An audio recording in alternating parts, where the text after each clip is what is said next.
Well, good evening, everybody. My name is Steve Target, and I'm chair of the Education Committee here at the Union League Legacy Foundation, and it's my pleasure to welcome you to tonight's Public Affairs program. The Legacy Foundation is the nonprofit charity of the Union League of Philadelphia, guided by the United States Constitution and the history and values of the Union League. The foundation's goal is to create more informed, more engaged citizen leaders, and we do this through dozens of programs, lectures, scholarships, and exhibits, including programs like this evening's Public Affairs program. All of the public affairs programs of the Legacy Foundation and all Legacy Foundation programs are made possible through voluntary contributions from Union League members and from others who share our values. So many thanks to all of you this evening who are generous donors. And for those of you who aren't, we can certainly find a way for you to be generous donors. So to just cover a couple housekeeping items, firstly, as we always do, I'd like for everyone to silence their cell phones, perhaps turn off your cell phones. I'll take a moment for you to do that. Tonight's program, as most of our programs do, lasts for about an hour. Towards the end of the program, our guests will answer questions from the audience. So please write your questions on the note cards that were provided on the chairs that you're seated at. The staff will gather these towards the end of the program. And now it's my pleasure to introduce tonight's program.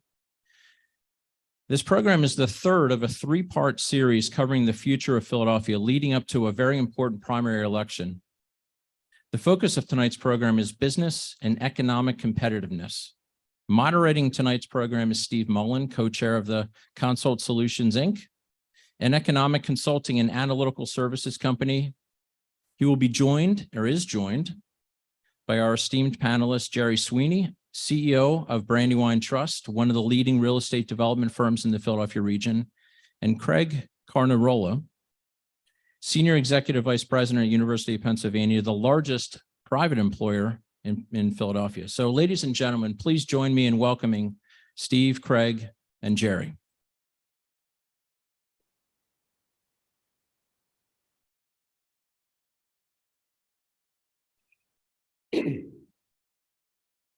I think that's my cue.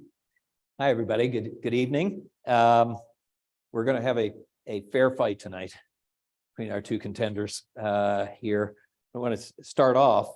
The topic tonight is competitiveness. And first question I want to ask each of my the panelists here, who, by the way, I work with.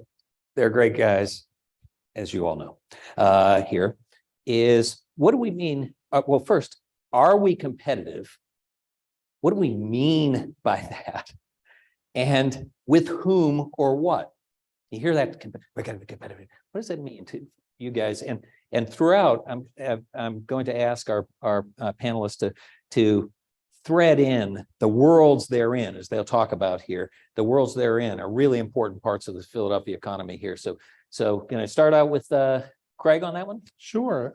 So good evening, everyone. Thank you for being here this evening. Thanks for the Union League for hosting us. So Steve, let me think. So we've been in a World Series, we've been at a Super Bowl, and now we're in the NBA playoffs. So I think we're pretty competitive, but assuming you are not talking about sports, in terms of the Philadelphia economy, I think a couple of things come to mind. One is, one of the benefits in my position is I sit on the board of the Philadelphia Industrial Development Corporation. And so I get to see a lot of the different business activities that go on in Philadelphia and the region. And so one of the nice things is that the economy is pretty diverse. About 30% of it is related to eds and meds, but another 27% or 25% relates to kind of transportation utilities, another 15% professional services. And so I think that it's like a portfolio construction. You know, you don't want to be all in one thing. You want some diversity. I think diversity is definitely part of the competitiveness. But if you just took the broader view, so from a people perspective, Philadelphia, in my mind, attracts enormous talent. In fact, if you read the Pew report, one of the great milestones we're realizing right now is that 35% of those 25 and older have a college degree, which is sort of consistent with the national average. We've always lagged in that area. We're a trendy kind of hot city for tech talent and life sciences. And so I think from a competitive point of view, at least people-wise, we're there. And then infrastructure-wise, our location is a huge competitive advantage in my mind. So in terms of who we're competing against, I think it's other large metros, and I just think we've got some strategic advantages that help us be competitive. Great. Now me? Yeah. No, great, great comments, Craig. I think we are competitive depending upon which window you're looking through. I think if you take a look at our residential market, it's performing very well. I think we've the last decade or so kind of created one of the largest downtown populations in the country. We see that growth in both the multifamily for rental space as well as for sale housing. And one of the great things is that a lot of that for sale housing is really taking place in some of our close-in neighborhoods. So if you think back to old Philadelphia, it used to be, you know, our core was, you know, vine to pine, river to river. And when you really look at the city today and the progress it's made over the last 15 years or so, it's really Front Street to 40th, well, maybe 38th, but let's say 40th. But it's also Girard down to Washington. So you've had this tremendous expansion of economic activity fueled by a lot of in-migration of residents. As Craig touched on, the population is more highly educated. And we're actually at a point now in our life cycle where we're retaining as many college graduates, if not more, than cities like Boston. So I think that's a real competitive advantage. We're also 38% less expensive than New York City, 30% less expensive from Washington, D.C. So from a attraction point of good competitive vigor. Arts, museums, restaurant, tourism, I think we compete with the best. I really do. I think we have tremendous velocity in those segments that I think can propel the city forward. So I think when you look through the House of Philadelphia, through those windows, you see a lot of great competitive uptick and velocity moving forward.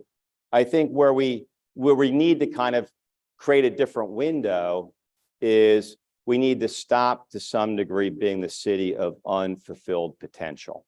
And we have so much going on that's good, so many great green shoots that we really do need, I'm sure we'll talk about, more cohesive approach to making sure that we compete, not just on the areas we do well in today, but where we identify our weaknesses and how we drive public policy, public-private partnerships, and our anchor institutions to make sure that that becomes a reality and that potential is in fact fulfilled.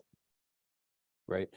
I can, you can see when somebody just uses the term competitive, there are multiple dimensions there. So you can be talking to people back and forth, and it's just going this way, and each one's nodding back and forth, and everybody takes a look at that. I want to connect that now to a strong city economy. And I also want to tie in, and we'll talk later too. I used to note maybe 25 years ago, I used to call Philadelphia America's biggest little engine that can't. Because all the time we said, well, we can't support 2 water ice dams. We can't. And the past 20 years have suggested that that's not really the case, even though sometimes people go back and forth because there's other dimensions when they're taking a look at that. So if there's a view that and some will say, in order to have a vibrant and strong city economy, providing job opportunities and growing here in the competitive world we live in compared to other cities and locations, it's a necessary but not sufficient condition for inclusive and equitable growth. You need the growth, but it needs to be, the benefits need to be spread out more. How do we get to such an economy, and what steps do we need to take to be sure that the benefits of the strong economy reach all residents in all parts of the city?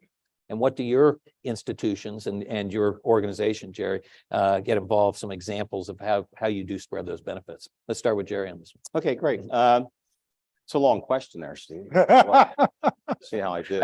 I chopped it down to 2 pages. Yeah. Look, I think a lot of it depends on our own attitude.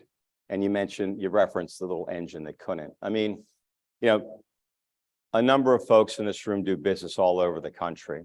We do as well. And what's always fascinating is kind of the attitudinal differences between different cities. And, I think in Philadelphia, to some degree, we've gotten so accustomed to arguing over a shrinking pie that sometimes we fail to see the opportunity that growth can create. So I think one of the major opportunities we have as a city, and that's why it's so delightful to see everybody here tonight, because people being engaged, I think is what really will drive the city forward. So when we look at it, having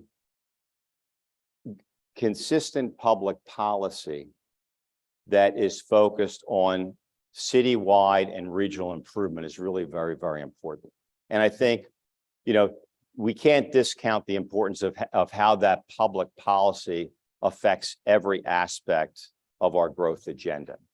And the challenge we've had in this city for some time now is that we haven't had inspirational leadership. And as a result, we've been conveying inconsistent messaging to investors. Brandywine's a little bit different than some other companies where, we have a fixed plan. So we're pretty much in the same situation as University of Pennsylvania and some of the core anchor institutions where, the $2.5 to $3 billion we've invested in the city of Philadelphia, we just can't pick up and move. We're making an investment in the city in the anticipation that the city of tomorrow will be better than the city of today. So as we look at our entire business platform, not just in Philadelphia, the other markets we do business in, it's all about how we can be a contributing part to the ecosystem that will generate sustainable and durable growth. And durable growth is not just out of public policy, but it's the messaging that public policy can send that gives folks the confidence to invest and to create an area where they can plant their flag. So I don't know if that totally answered your question, but. So a wise man to my left once said that the path out of poverty is economic opportunity and a job. And so I think as we think about emerging industries, say life sciences, it really requires institutions like Penn and others to sort of lean in to create that economic opportunity. And so what's amazing is I could rattle off for you, whether it's at Cheney University or the Science Center or Wistar, these programs they have for lab techs to get people into this field at an entry level way. But the question is, how do you scale them? Okay. But I think by being intentional, you at least create a pathway for people. And the story that I'm most proud of is Penn's partnership and support of the University City District, which has created a great program called the West Philadelphia Skills Initiative, which takes unemployed and underemployed people that live in their or nearby neighborhoods and connect them to jobs at the anchor institutions. It's been so successful. We're now working with the city of Philadelphia, with companies at the Navy Yard, SEPTA, to really create these jobs. Now, to give you a sense, it's a 6-month program, teaches people these soft skills they need so they're eligible for these jobs. But 91% of the people are placed in the job. A year later, 83% of them are still employed. Some have been promoted, and the average starting wage is $17.96. I did my homework. And so, but I think it really requires, though, us to lean in, because I think one thing we've all seen through the pandemic is that each sector needs, as Jerry's saying, needs to support each other. The public sector can't do it alone, the nonprofit, the corporate sector. But if we're actually working together to try to lift all boats, I think there's some hope. Thanks, guys. Yep.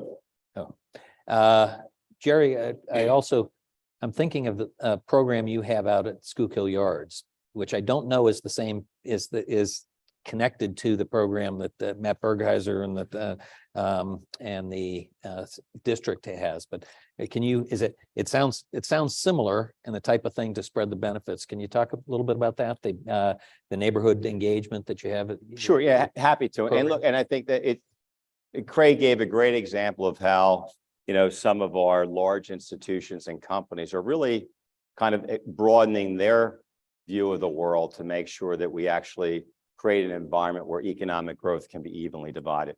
I think when what Steve's referring to is an initiative we started a number of years ago called the Neighborhood Engagement Initiative. It really started as a precursor to the work we're continuing to do in University City at Schuylkill Yards in partnership with Drexel University.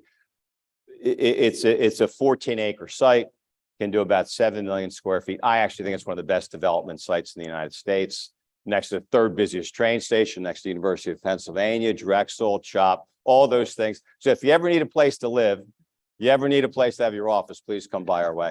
But what was actually interesting was it's a $3.5 to $4 billion development, so a significant investment, and it will take place in multi-phases over about a decade.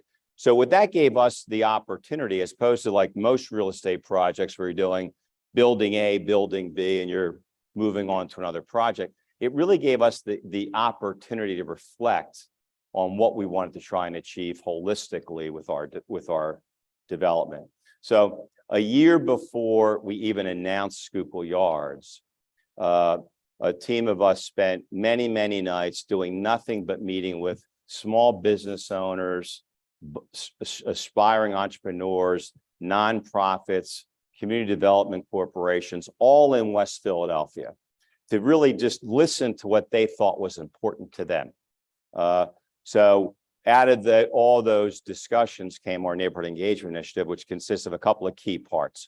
One is there's an apprenticeship training program in place where we took a number of unemployed or underemployed adults, mostly males, but certainly some females as well, and put them through an apprenticeship training program for the trades.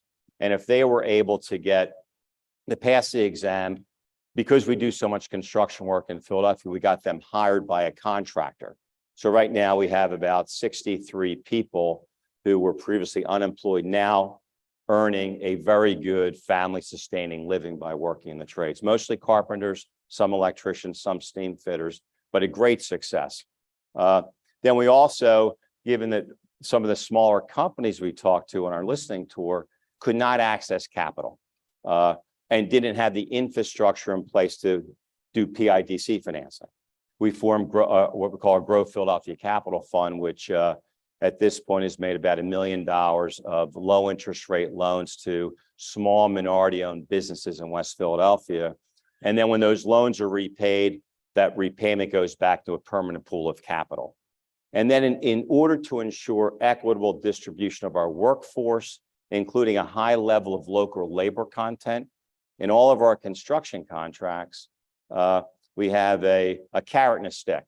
So if the contractor meets all of the goals we set in terms of minority engagement, skilled labor, apprenticeship labor, local labor content, they receive a small bonus and they receive their full retainage back. If they fall short, they forfeit a portion of their retainage. That retainage forfeiture goes into the permanent capital of the Grow Philadelphia Capital Fund. So it's kind of like there was never a mechanism to make sure that all those diversity goals were met at a construction level. This ensures that. And then there's a few other small pieces. Largest piece is a community fund. We brought together 5 organizations, nonprofits in West Philadelphia, and formed an organization with them that will invest about $9 million in everything ranging from Victorian home restoration, creating pathways for home ownership, capacity building, educational programs in West Philadelphia. And then the final piece is we bought in 2 community development corporations as partners with us on developing these larger scale projects.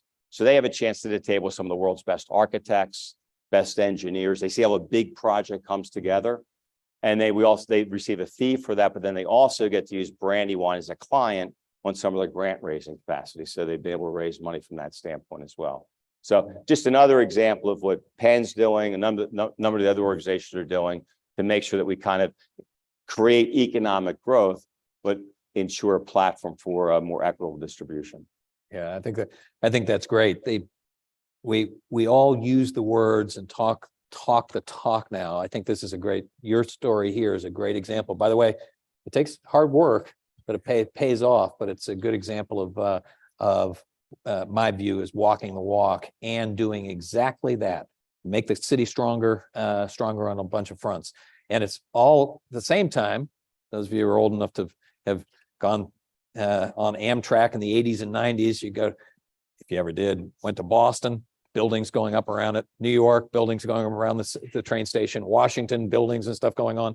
You get to Philadelphia and it's stacks of railroad ties going on around there. The work that Penn, Drexel, and Brandywine have done in that area has really, as Jerry mentioned, taken, instead of river to river going out, and I'll say, I'm happy to say 40th Street and beyond there, and really taken that core of the center city and expanded it east-west and north-south, which and that core has been what's been helping drive things. I'm going to ask you both to use your crystal ball, not that eight ball thing that says whatever you say here, but the crystal ball, and identify each. I'll start with Craig here. Identify a couple of tailwinds that you see going forward, and a couple of headwinds. Let's start with the tailwinds here, so we can get on our negativity side. Exactly. Here. Yeah.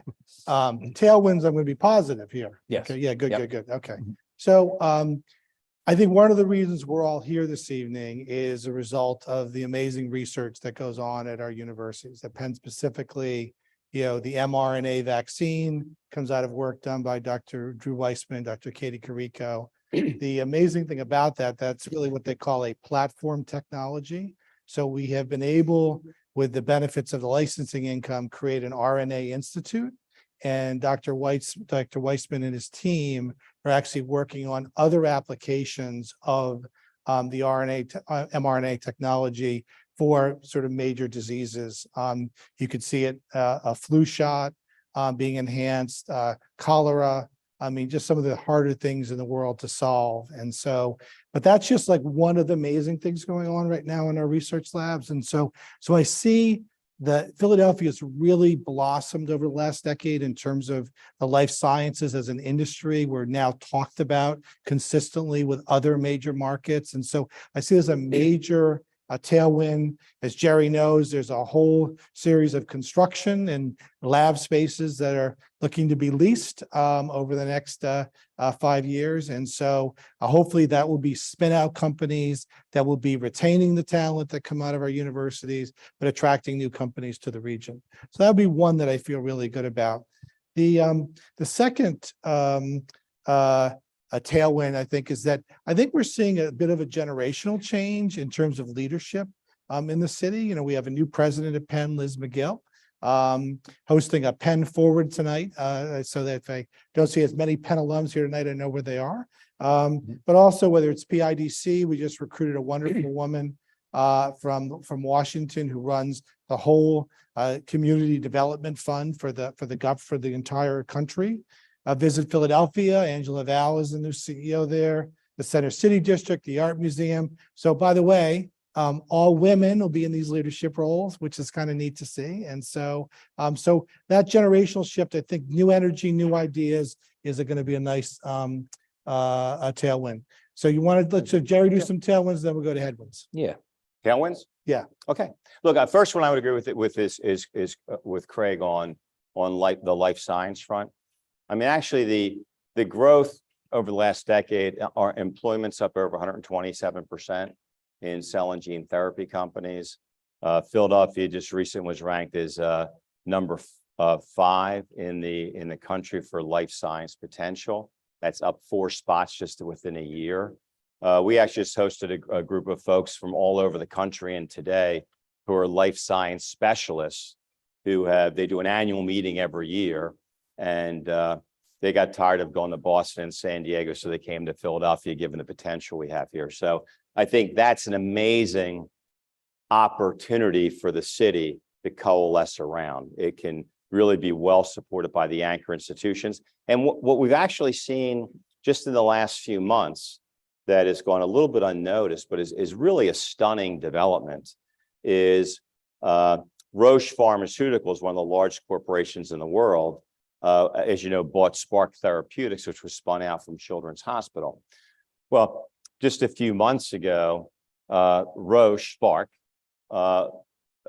launched the construction of what will be a $600 to $700 million life science research facility at the corner of 30th and Chestnut Street in University City, Philadelphia. So all of a sudden, Philadelphia now has another anchor institution. That will be the center for their US research. They'll be bringing in and attracting talent from all over the world. So in addition to great institutions like Penn Medicine, Drexel, CHOP, et cetera, we now have a for-profit anchor institution, which I think will do amazing things to catalyze that ecosystem over the next several years.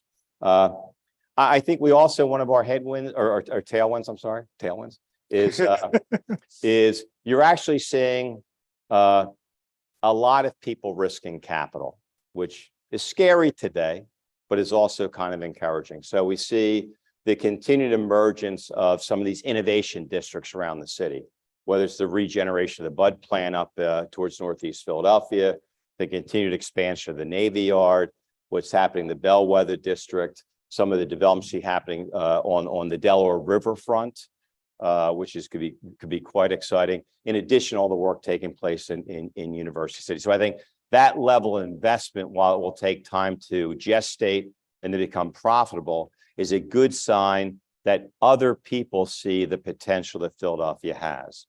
And I think the last tale, what I think is also to Craig's point, which is I'm very, very impressed with the quality of the next generation of leadership we have percolating in the city. And I don't mean just in politics, I mean in business, I mean in nonprofits. That is nothing but a tremendous potential grabber for the city over the next generation. So I love the fact that we've had so many young people move into the city. They're staking a claim. They own the city. They want the city to be better next year than it is this year. They're getting engaged.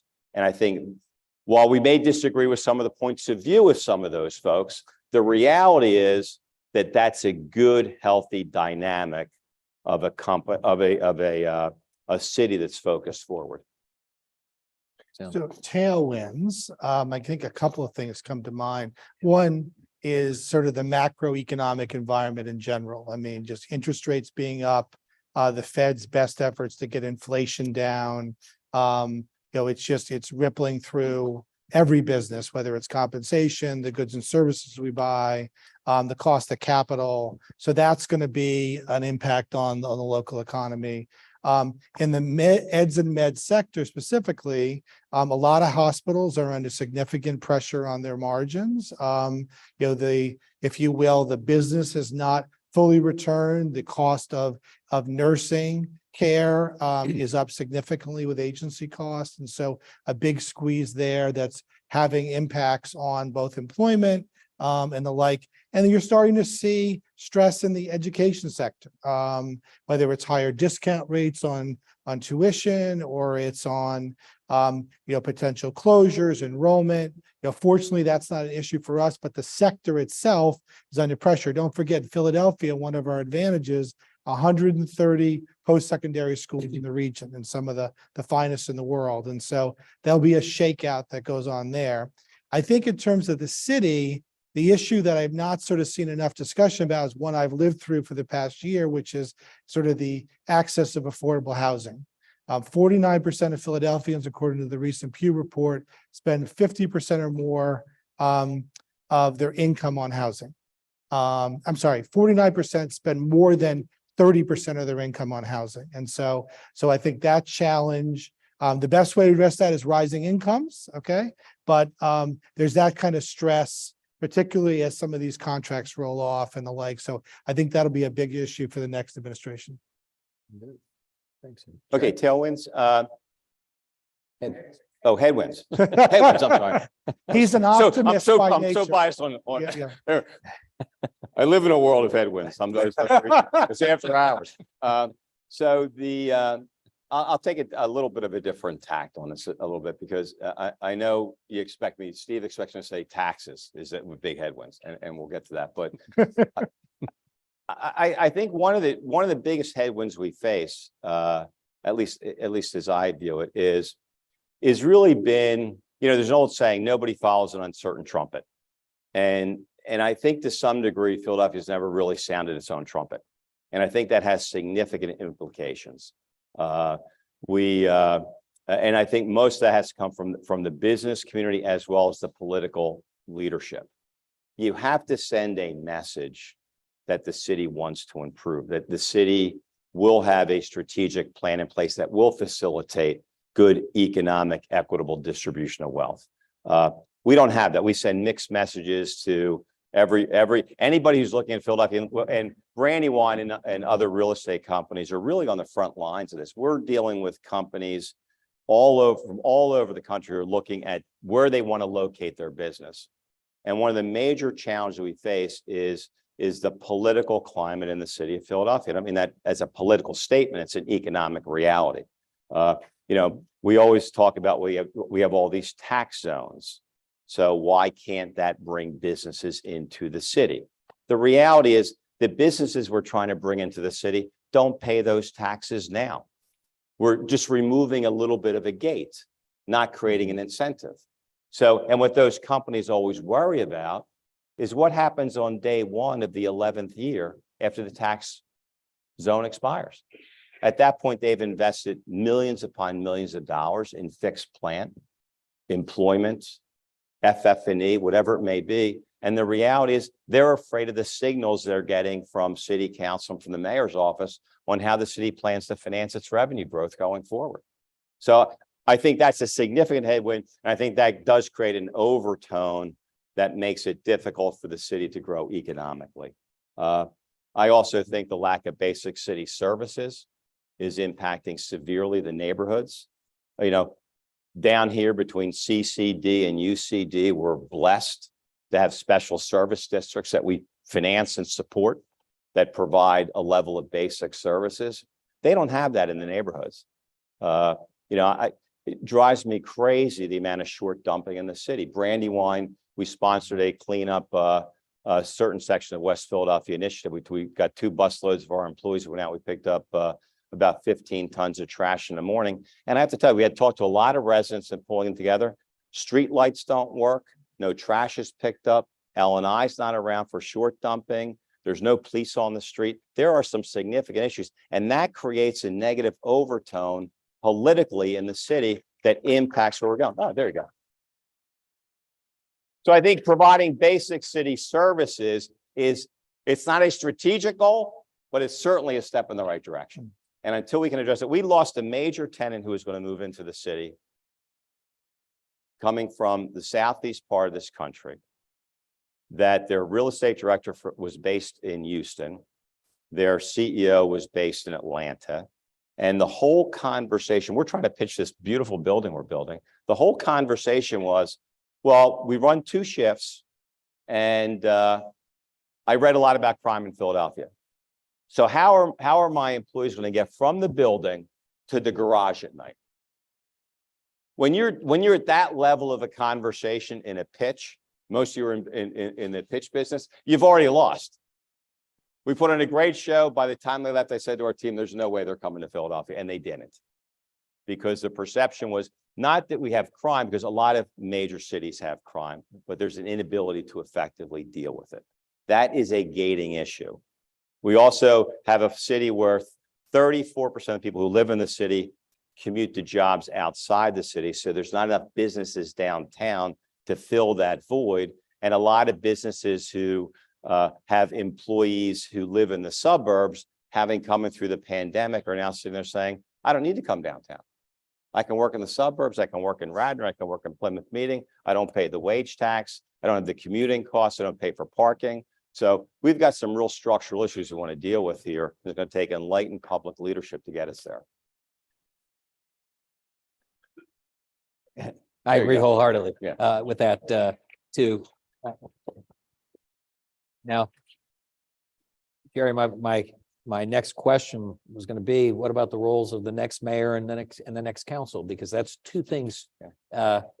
Jupiter's aligned with Mars now that we're going to get both a new mayor and a council that is about as new as you can possibly get, and probably different, new as you could possibly get in terms of length of service. People who've been in one term are now like the senior members things here.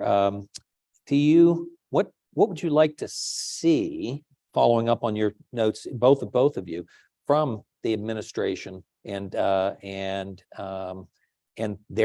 the importance of their leadership, the city's government's leadership, telling good vibes going out instead of negative vibes going out? Oh, I think it's critical. I think this mayoral election, the council races are critical to the future of Philadelphia for the next decade. I really do. So many in this room and so many outside this room are involved actively trying to get the right slate of candidates put through, because I think the messaging will be incredibly important to the city. We are still at the nascent stage of our economic growth cycle. We're one of the few major cities in the country that our employment levels has not returned to pre-pandemic levels. And most of the jobs we have are jobs that are paying less than $35,000 a year. We need to be able to create a format where high-paying jobs come into the city. But I think it's incredibly important. I mean, and that's why, when I talk to different folks running for office, like all of you, we may not agree with every issue, but you want courage of conviction. You want focus forward. You want people who actually believe the city can be successful. And I know what I'm looking for in a mayor, someone who has the communication skills to sound that clarion call with the trumpet, because I think that would go a long way to solving the city's own sense of unfulfilled potential. So we have a generational opportunity here with this mayoral and council program. So hopefully things move in the right direction. So as the city's largest private employer, I say that, Penn's fortunes are very interdependent with the success of the city and vice versa. And so, as Jerry indicated, we are an anchor institution. I don't have the luxury of going on the other side of City Line Avenue and saying I'm moving my business out of the city. Okay. It was debated actually back in the 50s whether Penn should move out to Valley Forge, at least the undergraduate programs. And so they decided not to. But what I'm really looking for in the next administration is a partner. I'm a little tired of being demonized when I go to the city budget and I see 45% of it is based on wage tax. And I know exactly to the penny how much Penn employees contribute to that percentage. Over $240 million is generated by Penn employees that work here in the city of Philadelphia. And yet we're demonized for not doing enough. And so what I'm looking for is someone who wants to be a partner, who wants to be a partner with my president, and that all the cabinet levels have a relationship at Penn. So the VP of Public Safety has a relationship with the police commissioner. I have a relationship with the managing director, and that we're trying to work together because I know Penn, people look at it and say, yeah, Penn has all this money, to do the mission that we do. But we have a lot of expertise that we can bring to the table. So I'm just hoping that an enlightened mayor and city council see Penn as a partner to help address some of the issues that Jerry highlighted. I thank you both for that. I think resonates sort of clear common sense on that. Good points. You, Craig, I wanted to, before we have whoa. Ooh. Oh, okay. Before I ask you these questions. Yeah, we know you're only here. kidding, right? Here. Yep. I wanted to ask Craig, can you think in the past quarter century or so here, what do you see has been Penn's greatest contribution to the city? And it has to be combined, or it has to be part of what you were just talking about here. Yeah. I mean, I would say it's hard to pick one thing, but I would say one thing I think that's changed in my time at Penn when I rejoined the university in 2000 is that we got really serious about how we take all the research funding we get and commercializing that. And we basically completely redid our approach to technology transfer. It's called the Penn Center for Innovation. But not only sort of having the right people and the right licensing approach, but sort of the way we support our faculty, having the facilities on our Pennovation campus, which is the former DuPont site. What we do with students in terms of retaining them, we provide these incredible prizes for students that are doing some of the most amazing things. And Whether it's the ethanol content of fruit, that Mark Cuban is actually a funder of their Series A round, but it really, these prizes are amazing in terms of the talent I see of students. We're actually investing in companies. One of the conditions is they have to stay in Philadelphia. So we're doing what we can to retain and grow and nurture that talent, because I see innovation as a growth path. I mean, what we need are revenue streams that grow faster than inflation. And so what that means is we need growth capital and we need new ventures. Sounds good. Let me shift now to, thank you guys. Let me shift now to some of the questions here from the audience here. And I know you've touched on bits and pieces. I mean, we've been talking about the economic condition and competitiveness of the city. But one question asked is, with the city's growth stalling, while we have programs in place such as colleges and tourism, what programs will reinvigorate the city aside from new leadership? You're looking at me, Steve.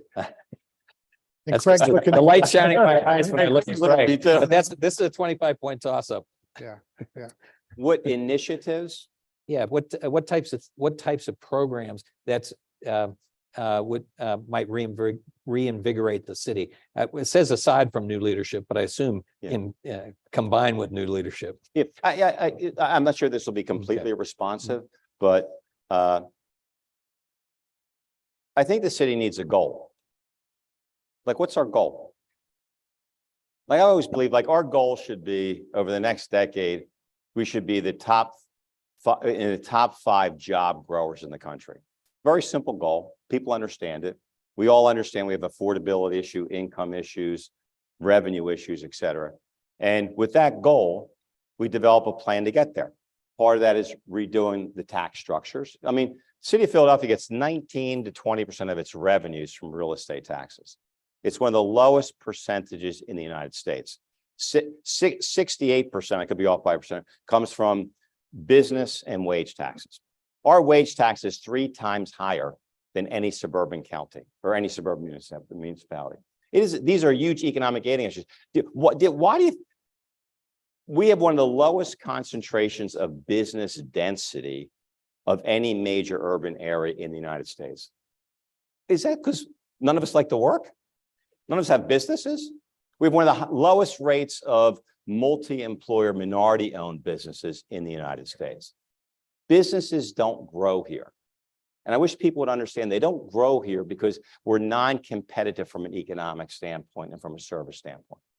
So part of that goal to get to be a top 5 job grower should be to start to shift the tax revenue base for the city from taxing things, as my good friend Paul Levy always says, things that can move to things that can't move.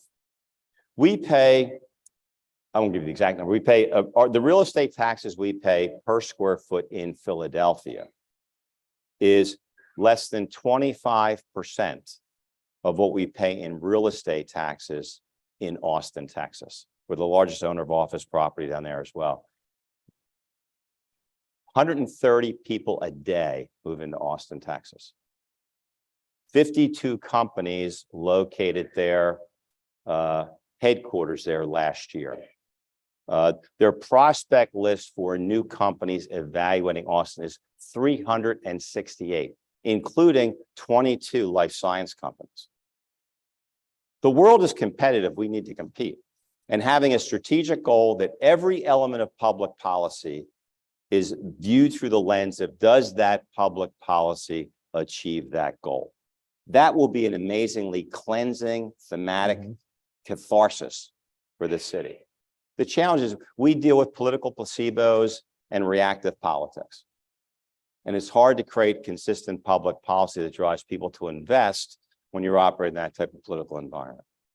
And I could just add, I think while the question said, aside from leadership, I would just say when we were recruiting the new CEO for the chamber, we interviewed 5 firms, and one of the firms we interviewed, I really liked. We didn't select the firm, but I ended up calling the guy and saying that what markets, who's doing interesting things in business attraction? And he started talking to me about it. And it really came back to leadership. Like he was telling me about this guy in South Carolina, an ex-Goldman Sachs banker that is all over any company expresses interest in locating there. And so look in San Francisco, when San Francisco was losing businesses, the mayor of Miami was like, we're open for business, come to Miami. I mean, you need a leader or a champion that this is what they get up and do every day, notwithstanding some of the structural issues you highlight, Jerry.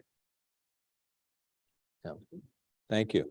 Another question is Philadelphia, and was touched on by both of you earlier. Philadelphia has for many years had the reputation of being the poorest of all of the US large cities. Here, there's no definition of what poorest what, but why stagnant? Why don't we deal with this reputation, and how can we improve it? Well, I think there's many efforts to try to address it. I mean, I've said to them, what if we could just move 1%? You know, can I get from 27% poverty to 26? How many households would it take? And there are people, there's some great people in the city that are trying to get people qualified for different federal benefits. It's a very sticky number. I think when you dissect it, you've got a whole bunch of people that are over 65 that are not going to be they're going to be always there. A whole bunch of people who are disabled are always going to be there. So the question is what part is actually movable? Right. But I think it's back to some of the conditions that Jerry alluded to in terms of some structural issues of the city. I think it's as I looked at it, it's a very hard number to move. Yeah, no, look, it's, you know, people talk about the denominator effect. I mean, the challenge is that a lot of people who improve their income move out of the city. Folks who have poverty level incomes don't have that luxury. They're not mobile. People with incomes have mobility. So people move out of the city, that increases the poverty rate because someone of means moved out of the city. And that's one of the things we need to do. And I think the city's doing some good things on the residential front. There's some really good quality residential neighborhoods emerging. But a lot of it does come down to some very basic things: clean, safe schools, Yes. Educational policy, it being holistic, not just focused on one element of education, and competitiveness, the tax structure. Tax structure, again, if you take a look at, and there's been so many research reports that have been done on this. I mean, you know, and we've had, how many tax reform commissions have we had in the city with no changes made? I mean, the reality is you need the courage to implement the public policy to shift the entire tax base of the city to real estate, not to income levels. This is from a real estate owner and developer. Right. We should tell people we're happy to pay a lot more in real estate tax if there were demand drivers. What drives real estate is demand. Right. Real estate developers like me and others in this room will do nothing but create oversupply. So we're building in anticipation of demand. Sometimes it comes, sometimes it doesn't. Austin, it comes. Philadelphia, it's a little bit more spotty, as they say.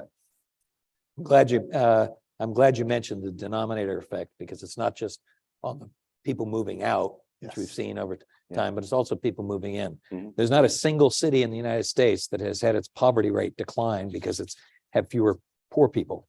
It's because richer people move in and the denominator increases. Mm-hmm. So sometimes we're focused on sort of the wrong thing. Here we talk about this, and that's why it's really sticky. Mm-hmm. Unless you get big changes there on that.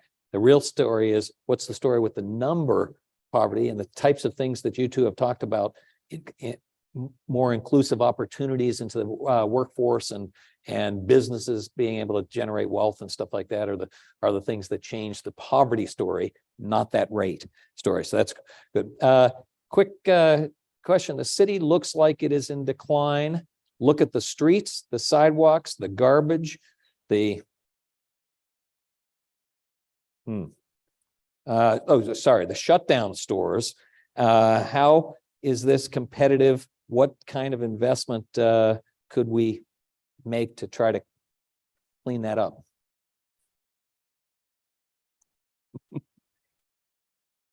Well, there is an You- expression in real estate, water rises to the highest level. And so in fact, eventually rents will lower, that will attract people. I mean, if anything, I'm seeing more businesses open. I mean, even around the Penn campus, we only lost a handful of businesses, but there's plenty of demand for people wanting to come in. So I think, we're going through a natural cycle, but I mean, I'm encouraged by this crowd tonight. I'm encouraged every night I'm in Center City, I see more and more people out. And so, and that will also help us deal with some of the crime issues. I think the more foot traffic is shown to be a deterrent, I think. So, Jerry? No, I agree. Look, I mean, if you look at it differently, those basic things we're lacking should be fairly easy to fix. So if the will is to fix them, how much progress can we make in less than a year? So for me, I look at streets being dirty, street lights not working, some of the things we all talked about. You just need the will to get that done. You need someone to say, get that done. Go do that. Clean this street. It's not that complicated. But we have this attitude that, well, we can't get it done because it is complicated. The reality, it really isn't. So I think you're seeing more and more businesses get much more actively engaged in kind of prodding the city to start delivering basic city services. That's helpful. But I think what's really helpful is what I alluded to earlier. People in the neighborhoods are getting really irritated at the lack of basic city services.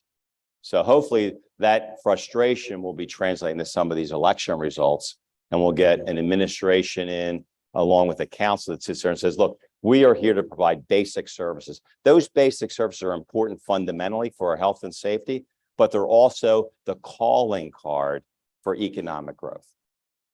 So I think that will happen. So, so we're kind of beating up on the city tonight, and I'm not saying some of it isn't justified, but I would say, I mean, it's a challenge to all of you. So the city does have an effective 311 network, but also I'm obsessed with graffiti. Okay.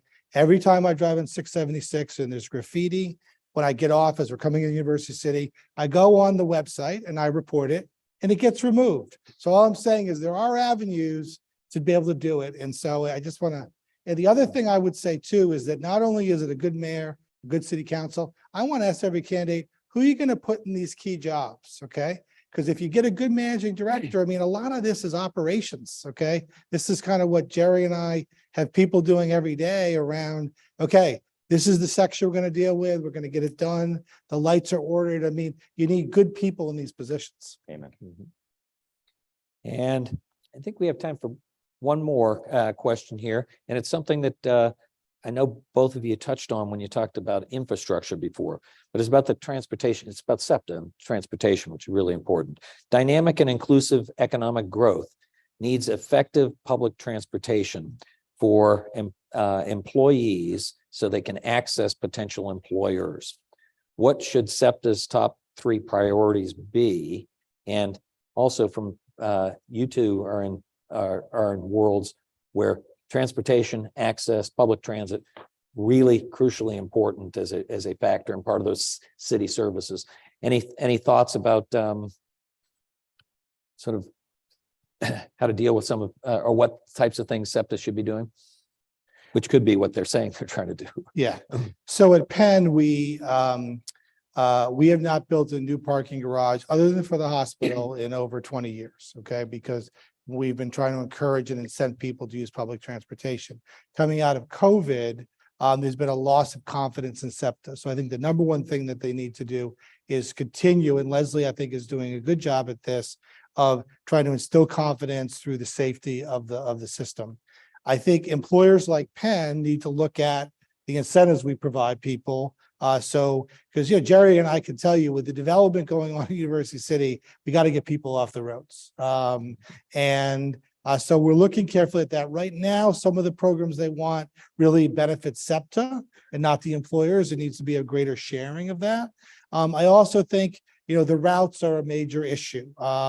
We opened up Penn Medicine Station in University City. I think they stopped service at a certain time, which impacted the nurses. Okay, which if you don't have happy nurses in a hospital, Alan Miller's right here, you can't run a good hospital. Okay, so so it's like being more sort of if you will, business connected to say that change is a really bad idea. So, Jerry? No, look, absolutely. Look, every dollar invested in mass transit generates $4 of economic growth. Every 10 million, 30 million. And there's a linear relationship between investment in infrastructure. I think SEPTA is struggling with some significant funding issues, both at the state level and locally. So I want to give them due credit. I think they're trying to fix things.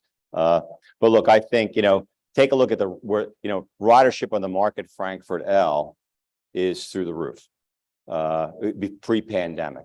So investing in new cars, investing in new platforms, extending the platforms, upgrading the train stations. Like, for example, Brandywine's partnering with SEPTA at 30th and Market Street, where we have our public park there, but we also have a new head house going in. So we help bridge the funding gap that SEPTA had to get some federal subsidies to get that head house built. So you need some more public-private partnerships because, 83% of our properties are located adjacent to mass transit. Employee mobility is important to the employee, but it's also important to the employer. So having investments made in infrastructure, look, I do think the trolley modernization program is a good initiative that serves a lot of the neighborhoods. So getting those new trolley cars in place will be very helpful. But they have a systemic issue with funding at the state level coming out of the turnpike. Yeah, big one there. Steve. All right. Okay, Is that it? we're ready to close up. Gentlemen, thank Yep. you very much. Thanks.